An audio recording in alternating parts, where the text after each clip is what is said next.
नमस्कार विद्यार्थी मित्रांनो, स्वागत आहे तुमच्या माझ्या चॅनल ज्ञान गंगोत्रीवर। याच्यापूर्वी आपण प्राचीन भारतातील भाषा आणि साहित्य बघितलं, त्यानंतर आपण लोकजीवन बघितलं। लोकजीवन नंतर आपले जे वैज्ञानिक होते म्हणजे विज्ञानमध्ये भारताने कशी प्रगती केली होती, अवकाश, खगोलशास्त्र, वैद्यकशास्त्र हे सगळं बघितलं। आज आपण बघू शिक्षणाची केंद्रे।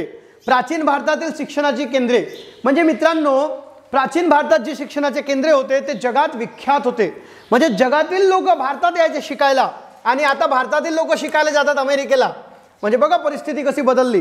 प्राचीन भारतात दुसऱ्या देशातले लोक यायचे भारतात शिकायला आणि आता भारतातले लोक जातात दुसऱ्या देशात शिकायला। ही परिस्थिती बदलावी लागेल। बघू आपण आता ते प्राचीन शिक्षणाची केंद्रे कोणकोणती होती। प्राचीन भारतात शिक्षणाची अनेक नावाजलेली केंद्रे होती आणि त्यात शिक्षण घेण्यासाठी परदेशातून लोक विद्यार्थी येत असत। बघा त्याच्यात सर्वात प्रमुख तक्षशिला विद्यापीठ। आता हे जे तक्षशिला आहे ना बेटा, हे पाकिस्तानमध्ये गेलं आहे। फाळणी एवढे कुठे गेला हा? पाकिस्तानमध्ये हा तक्षशिला। आणि या तक्षशिलेमध्येच शिकले होते कोण? कौटिल्य, चाणक्य। आणि कौटिल्य, चाणक्य या तक्षशिला विद्यापीठामध्ये शिकवायचे। काय करायचे? जसं मी तुम्हाला शिकवतोय, शाळा आहे आपली, तसं ती शाळा होती तक्षशिला। मोठा गुरुकुल होता एकदम। त्यात तिथं भरपूर 4-5 हजार विद्यार्थी शिकायचे आणि तिथं होते कौटिल्य शिकवण्यासाठी। बघू आपण तक्षशिला हे प्राचीन भारतीय व्यापारी मार्गावरील महत्त्वाचे शहर आहे। जर भारताचा नकाशा बघितला तर वायव्य भारताकडे जाणारा जो मार्ग आहे तिथं तक्षशिला हा शहर होता। तो सध्या कुठे आहे बेटा? पाकिस्तानात आहे। तेथे सापडलेल्या पुरातत्वीय पुराच्या आधारे इसवी सन पूर्व 6व्या शतकात वसवले गेले। आता हे पूर्व 6व्या शतकात वसवले गेले आणि चाणक्य केव्हा झाले? इसवी सन पूर्व 3ऱ्या शतकात झाले। गौतम बुद्धाच्या समकालीन असलेला जीवक, आता सांगितलं मी जीवक नावाचा कोण होता? वैद्यकशास्त्र होता है ना। तर जीवक नावाचा वैद्य तक्षशिला विद्यापीठात शिकला होता। हा जीवक कुठे शिकला होता? तक्षशिला विद्यापीठामध्ये शिकलेला होता। इसवी सन पूर्व 4थ्या शतकात तक्षशिला विद्यापीठाची कीर्ती सर्वदूर पसरली होती। मौर्य साम्राज्याचे संस्थापक चंद्रगुप्त मौर्य याचे शिक्षण कुठे झाले? तक्षशिलेमध्ये झाले। व्याकरणकार पाणिनी कुठे शिकले? तक्षशिलेमध्ये शिकले।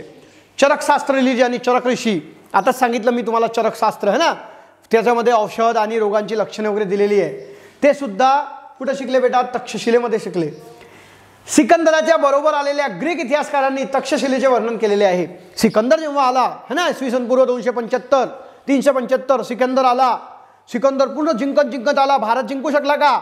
नाही। त्याचा राजदूत, त्याचा जो सेनापती होता मेगास्थनीज है ना, त्या मेगास्थनीजने जी पुस्तक लिहिली आहे त्या पुस्तकात त्यांनी वर्णन करून ठेवलंय की भारतात तक्षशिला नावाचा विद्यापीठ होता। ठीक आहे।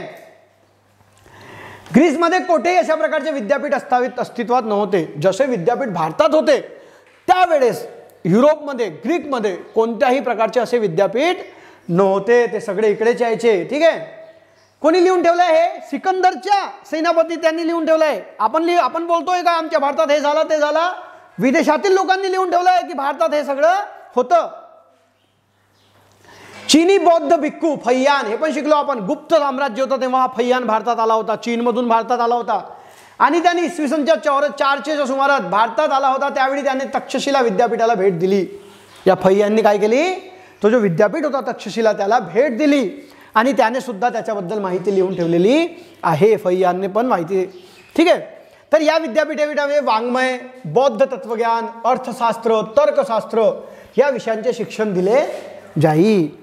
या विद्यापीठामध्ये काय कशाचे शिक्षण दिले जाई? वाङ्मय शिकवायचे, त्यानंतर बौद्ध तत्वज्ञान शिकवायचे, अर्थशास्त्र शिकवायचे, तर्कशास्त्र शिकवायचे। विचार करा है ना, म्हणजे किती जबरदस्त काम होतं तक्षशिला विद्यापीठामध्ये। त्यानंतर वाराणसीला पण एक विद्यापीठ होता। वाराणसीला काय म्हणतात? काशी पण म्हणतात, बनारस पण म्हणतात आणि सध्याचं नाव काय त्याचं? वाराणसीच म्हणतो आपण। ठीक आहे। आता सध्या तिथे एक मंदिर बांधला गेला मोठा।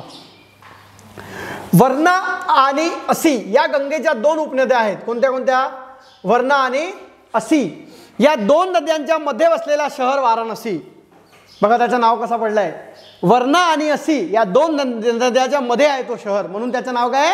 वाराणसी। लक्षात ठेवायचं वाराणसी। वाराणसीमध्ये वेदांचे तसेच जैन आणि बौद्ध तत्वज्ञानाचे शिक्षण देणारी केंद्रे प्राचीन काळापासून होती। तर वाराणसी म्हणजे जे शिक्षण केंद्रे होती, विद्यापीठ होतं, तिथं वेद जे होते त्यांची माहिती आणि बौद्ध आणि जैन तत्वज्ञान पण शिकवण्याची केंद्रे होती। त्यानंतर वल्लभी, वल्लभी या शहरात पण काय होते बेटा, विद्यापीठ होतं. गुजरातमधील सौराष्ट्र येथे वल्लभी नावाचे प्राचीन नगर होते. कोणत्या नावाचे? वल्लभी नावाचे प्राचीन नगर होते. कुठं होते? गुजरातमधील सौराष्ट्र इथं. गुजरातमधील सौराष्ट्रात वल्लभी नावाचे प्राचीन नगर होते. इसवी सनाच्या 5व्या ते 8व्या शतकात ते जैन आणि बौद्ध तत्वज्ञान शिक्षणाचे महत्त्वाचे केंद्र होते. तर वल्लभीमध्ये 5व्या ते 8व्या शतकात बौद्ध आणि जैन धर्मचे तत्वज्ञान शिकवायचे है ना. धम्मपिटक मध्ये तत्वज्ञान दिलेलं आहे है ना, आपण शिकलो ना. आणि ते धम्मपिटक कुठे शिकवायचं? जैन आणि बौद्ध तत्वज्ञान वल्लभी इथं शिकवण्यात येत होता. युआनसांग आणि इसिंग या जिनी बौद्ध भिक्खूंनी वल्लभीला भेट दिलेली आहे. या युआनसांग बद्दल वाचलंय आपण. वर्धन जेव्हा होते तेव्हा हे युआनसांग आला होता चायनामधून, चीनमधून आला होता. आणि इसिंग नावाचा पण एक लेखक आला होता, इतिहासकार. त्यांनी पण वल्लभी बद्दल माहिती लिहून ठेवलेली आहे. त्यानंतर नालंदा विद्यापीठ. हे बघा मित्रांनो, सर्वात जुना विद्यापीठ तक्षशिला हे बघितलं आपण है ना. वल्लभी बघितलं, त्यानंतर वाराणसी बघितलं. नालंदा विद्यापीठ आजच्या बिहारमधील पटना शहराच्या जवळ प्राचीन नालंदा विद्यापीठाचे अवशेष आहेत. म्हणजे तिथं जेव्हा खोदकाम केलं तेव्हा हे प्राचीन नालंदा विद्यापीठाचे अवशेष सापडलेले आहेत. आणि आता सेंट्रल गव्हर्नमेंटची योजना आहे, त्यांनी परत त्या नालंदा विद्यापीठाला बनवण्याचा प्रयत्न सुरू केलेला आहे. ठीक आहे. सम्राट हर्षवर्धनाने या विद्यापीठाला उदार हस्ते देणग्या दिल्या आहेत. सम्राट हर्षवर्धन म्हणजे काय? तर 5व्या-6व्या शतकात वर्धन राजघराणा सुरू झाला होता ना, आपण शिकलोय. तर त्यांनी भरपूर देणग्या दिल्या या विद्यापीठाला. युआनसांग हा चीनी आणि इसिंग हे दोन्ही चीनी आहेत. यांनी नालंदा विद्यापीठाबद्दल माहिती लिहून ठेवलेली आहे. आणि ते काय म्हणतात? तर इथं हजारो विद्यार्थ्यांच्या राहण्याची सोय होती, हजारो. पण जेव्हा खोदकाम झालं मग तेवढी जागा भेटली नाही, तर आता म्हणतात की नाही कमी लोक राहत असतील, त्यांनी जास्त लिहून ठेवलंय. पण ते असो, पण एवढी महान विद्यापीठ आपल्याकडे होता हे इम्पॉर्टंट आहे. तेथील ग्रंथालयात हजारो ग्रंथ होते मित्रांनो. किती ग्रंथ होते?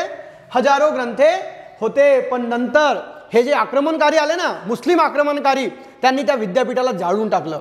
हजारो पुस्तकं जळून गेल्या तिथं. विचार करा, त्या सगळ्या पुस्तका जर आज अवेलेबल असत्या तर किती ज्ञान भारताला भेटलं असता. पण काय करावं आता? आले ते, त्यांची इच्छा झाली जाळण्याची, जाळून दिलं. विद्यापीठात प्रवेश मिळवण्यासाठी प्रवेशद्वारापाशी विद्यार्थ्यांना परीक्षा द्यावी लागे. बघा, जर त्यांना त्या विद्यापीठामध्ये प्रवेश पाहिजे तर पहिलेच दारावर काय घ्यायचे? ते परीक्षा घ्यायचे आणि नंतरच त्यांना एंट्री देत होते. आणि आता तर म्हणतात भाऊ आम्हाला जर शाळेत नाही घेतलं म्हणजे आम्ही आमच्या मनानुसार वागू. जर गणवेश सांगितलं शासनाने तर गणवेश पण घालणार नाही. आता ही परिस्थिती झालेली आहे. तर नालंदा महावीराची मुद्रा बघा, ही मुद्रा आहे त्यांची. मुद्रा म्हणजे काय? नाणी है ना. विक्रमशिला विद्यापीठ आजच्या बिहारमधील भागलपूर जवळ होते. कुठं होते? भागलपूर जवळ होते. आणि धर्मपाल नावाच्या राजाने त्याची स्थापना केली. कोणी स्थापना केली? धर्मपाल नावाच्या राजाने या विक्रमशिला विद्यापीठाची स्थापना केलेली आहे. केव्हा केली? तर इसवी सनाच्या 8व्या शतकात केली. तिथं 6 विहार होते आणि प्रत्येक विहाराचे प्रवेशद्वार स्वतंत्र होते. आता विहार म्हणजे काय बेटा? तर जिथं बौद्ध भिक्खू हे विहार करायचे, म्हणजे राहायचे तिथं. दगडांना काटून, पहाडांना काटून तिथं खोली बनवली आहे. अशा भरपूर खोली भारतात सापडलेल्या आहेत. तर ते 6 विहार होते. कुठं? विक्रमशिला विद्यापीठामध्ये होते. आणि त्यांचे सगळ्यांचे स्वतंत्र प्रवेशद्वार होते. त्यानंतर कांची आपण शिकलो. कांची ही पल्लवांची राजधानी होती, कांचीपुरम. तर पल्लव राज्य सत्तेच्या काळात इसवी सनाच्या 6व्या शतकात आजच्या तामिळनाडूमधील कांची हे शहर शैक्षणिक केंद्र होते. कांची काय होते? शैक्षणिक शहर होते. आणि त्यांची राजधानी पण होती ती पल्लवांची.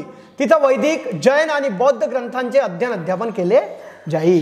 आपल्या प्रत्येक विद्यापीठामध्ये बौद्ध, जैन आणि वेद, उपनिषद यांच्या अध्ययन केलं जात होतं.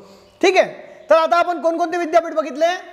तक्षशिला, वाराणसी, वल्लभी, नालंदा, विक्रमशिला आणि कांची. ठीक आहे. ओके. त्यानंतर